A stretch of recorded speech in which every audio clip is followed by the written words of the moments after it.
So there, bang. You can see the turn point. It's got it there. Very decisive. Now, it gets quite low here. Tracking towards the town. So if we stop about there. Cool. This is the town. It was Adam, I think I was with. Is that right? Blue? Yeah. Okay. So we discussed it last night, but what is happening here? So everyone was really doing well, and what is brilliant, when you get, as soon as you go into the flatlands, you start concentrating, you start looking at other people, you start really flying properly, because you haven't got the security of mountains to go back and stay. You think you're going to soar on, but you're not. But everyone concentrates, step up a few gears and works hard. But this bit is you've got the turn point, which was, there was the second gaggle, or the first gaggle, Canan's gaggle, was high in the climb at the turn point. But generally, it was in blue, so it was just quickly grab it and go for this cloud that was above here. Okay. Now, going for this glide, you've just left a sort of thermic area, and so it's behind you, and you're going on a glide to a town. So you're thinking, right, there's my town. You can see the whole feature. It's like a miniature mountain range, and you see the cumulus was above it. You're going through it. And what was happening is Adam was in the lead. I'm not allowed to go in front, okay, because it gives everyone an advantage. So Adam was in the lead. I was just behind on his side. We're going together, and I was just slightly to one side, which is, or even if you're competing, you do that so that you can compare each other's glide. And he was fixed. Oh, I've got to get to that town. Got to get above it or around it to get some lift. And as I get there, I'm going to keep looking out for birds and anything. But what he didn't do was look behind him, because what was happening is he was taking a bad sinking line, and our line was better. It was actually more buoyant. It turned to 0, and it turned to half up. So we automatically started deviating to 10 degrees, 20 degrees, and then that's us. And by the time we found it, we were at 90 degrees off the course line and in lift. Meanwhile, Adam still carried on to the town. Whereas had he just looked behind, just to the side, back, he would have seen that. And the sooner you see it, the quicker you can deviate. The later you leave it, the more you have to think, oh crap, I've got to go into wind now to get it. Whereas the earlier you see it, you think, oh, I just have to deviate a little bit. I've got it. And you're going to see, one of the gimmicks you're going to see very soon is mirrors on flight decks. Not only are you going to have those silly advanced windscreens that make you look like Noddy, with your little windscreen, you're going to have wing mirrors. You're going to see wing mirrors. And with PwC, they're using that. They've used it for many, many years. But as part of perfection gliding, you have to be able to see behind you, just to see he's got that line and just jet that subtle movement. They're already putting it on risers, on their gloves. It's just that they don't want to see their head moving. You see. Yeah, I'm not looking at you. So yeah, you'll see sort of these Velcro mirrors on risers until they get caught in the lines and the out of phase. Okay, so that's one lesson we could learn. But it did sort of work above the town. It was a bit scratty. Josh? That town was also a turn point, so that could... Yes, this is the village. Yeah. Yeah. But I mean, he was... Yeah, it could be going turn point and not looking at flying. What were you doing, Adam? I got reasonably high, and then I was looking at the turn points thinking, well, I can get that one first, and then the next one, and the next one is over the town, so I'll get the climb as well as the turn point. Cool. And then I thought I've got dribbles of lift in hindsight, I should have stayed with it. But I thought, no, it's going to build, I'll carry on. And it's not building. And I did my first look down at the ground, thinking, where can I land? No, disbelief. How many people, after doing your self breakdown, your personal debrief, How many people have said to themselves, shit, if I'd have only stayed in that half up, one up, I'd still be in the game? How many people Probably, yeah. of yesterday's flight? Okay, I would say it's probably more than that. It's always the ones, the half one-ups are the ones you should just think, just focus, calm down, take it. Lose speed, lose position, just take it. It'll turn into something good in a minute. I'm on my own now, I'm doing an XC, this is what I'll take. Don't pile on the pressure and think, well, I'm in the lead, they're doing better, because you're letting your external concentration have an effect on your decision making. And even if you stayed in it, let's say you stayed in it 10 minutes too long. Well, I said, I lost 10 minutes of time behind the leaders. Is that bad? If you got to goal? Not really. But if you don't do it, you're going to be down. So it's a no-brainer. And quite often, this point is on a timeline. And it's at a timeline where you start losing concentration. Because you've been in the air, probably, for about an hour and a bit, and you've been concentrating for a long time, the start, the turbulence, the position, motor pilots, getting ready, thermal, go, and then suddenly you're out in the flat, and then you start to burn up, and just go, and you reach a point where your brain just sort of says, I'm tired now, and you start losing that focus. And that's the point where you start making mistakes.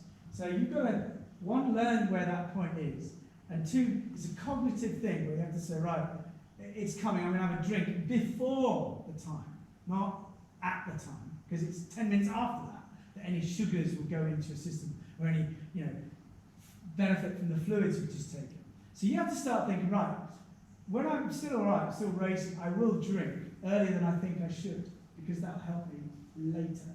See what I mean? And generally, you're decking it because you put too much pressure on yourself, and you've lost concentration because you've just used 3 hours worth in the first hour of your flight. So you need to calm it down. So I made exactly the same mistake. I thought, this is in the bag, piece of piss, I'll go and fly with Kylie. And totally misjudged the climbs and landed. Yeah, wasn't expecting that. But it was also at the time I lost concentration. I was just like, done, I've had my fun. And that was it. And that's the thing you have to learn as a pilot. Right, hang on a second, slow down, gear down. And imagine, what I try to do is, imagine I'm the last person getting to go, and all I need is one more climb, just to calm in the evening, whatever it is. If it takes half an hour, it takes half an hour. I'm just going to do that. Be that person. That climb is the only thing I'm thinking about. Not the race, not where everyone is. Get rid of got a balloon of data in the basket. You just get rid of everything, and you just think of one thing: that piece of lift, where the lift is, and relax and enjoy it. And you'll go up. So that could be half the field in goal because you took that 1.5 uplift. Can you say that there is a higher possibility of getting a stronger lift if you're in like a weak lift zone? That there might be this weak thermal might be making way for something. Yeah, I mean, more powerful as well. If you're here, Yeah. so you're above a trigger, a source and a trigger. So this can be the source, the town, and it also can be the trigger because of the vertical features. All these, if it's blowing, what you generally find is a trigger. If it's a north wind, trigger here. Yeah. Okay, and if it's light winds, it might be further back, or it might be dead centre, depending on the wind and the animatic flow. But then you've also got to think of where's the, so it'll go vertical, it'll hit the higher winds, it'll hit the inversion, it'll drift more in weaker lift, which is when you need to concentrate, and then it'll go vertical again. Yeah. So a lot of people, they'll be climbing here, and think, I'm in it, I don't have to, that's it, I've got it, the cadence is perfect, oh crap, and then you start panicking. So don't panic, just take it, it's drifting, you're off source, doesn't matter, and then let it turn into something good again. But don't let the lift go. Don't leave it and come back to it because you will never find it again. And you'll often get the slowdown, which is what everybody unanimously agreed was at 1,500. So you think, right, 1,500, I'm expecting it to go slow. So if you get there and it's 1,500 and it's slow, I'm in the inversion, so expect it to be slow. But when you're at sort of high stuff, then you can expect to be higher. That's your speed to fly range. You weren't there at briefing. You did it the day before. Yeah, I know. So,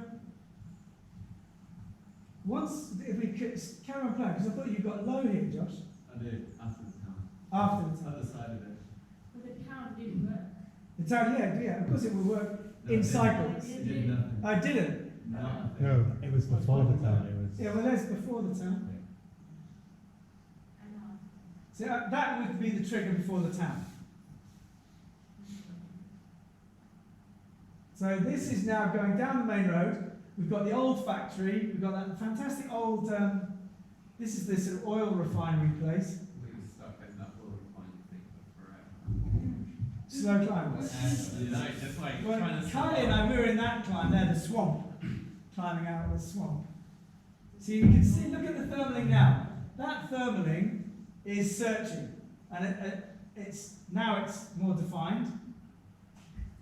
Now it's going on a glide. Bang! Is that the 7 meters a second? Yeah, that's a 7 now. Okay, so let's go back. All right, so in the distance, there's goal, okay? And what's great? So Josh, you want to talk us through this bit? Yeah, so I was scratching, then I saw Canon and Marion do half a turn and piss off upwards. So I thought, oh, I'm going to join them. That's the decisive moment. Yeah. And then obviously you get that. Okay, so the key there is Josh was in a thermal, which was okay. It would have turned into something. So if he was following his, I'll take anything rule, anything. This will do. This is fine by me. Ignore everybody else. That's true, but your peripheral vision, if you're in groups, should always be looking at sudden movement, and that's what you should pick up, like an eagle. You're like. So you focus on your climb. But if you see, especially people below doing tight turns, or anyone doing a tight turn, lock on and go. Because if they're lower than you doing a tight turn, you've got the advantage. If they're level with you doing tight, you still, it's a fact. They're climbing better. They're a physical mass going down. And if they're turning tight, they're going down even faster. But they're going up. So, bang, get over there. Right on top of them, decisively. So look at that, wishy-washy, seen it, bang. Whereas other people that might be saying, well, I'll stick with this because he might not get it. I did that. And what happened? I was right by there. It turned from like a half up to a 1, and that was the best climb we had in ages. And I saw Hannah climb, and I was like, do you know what, I'll just give it like 2-3 more turns and see how it goes. And she wasn't climbing like that fast, and I just saw Josh like disappear upwards. I was like, fuck her. How many people on your flight said, fuck? Everyone. Just before the end, normally. Okay, let's play it. It's a very decisive speed. That's 50 k's. Straight into it, so speed bar into it. Because if you've got facts that they're climbing up fast, you've got to go. So these are the little climbs. Yeah, this is final glide. And this is now final glide, this one. So look at the speed over there. You've got distance. Speed is 49, 40, 50, 47. So there's some climbs. And here's the fish farm. And the goal is this field here. Easy. And relaxing. So hindsight's a great thing, but when you're looking at your final glide, when you're looking at that go with the gaggle sort of philosophy, would you say you made the right decision, the lead gaggle?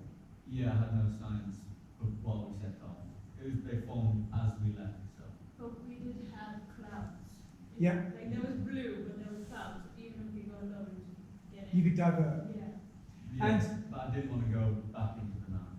No, but intermountains, forget it. It's too much off course.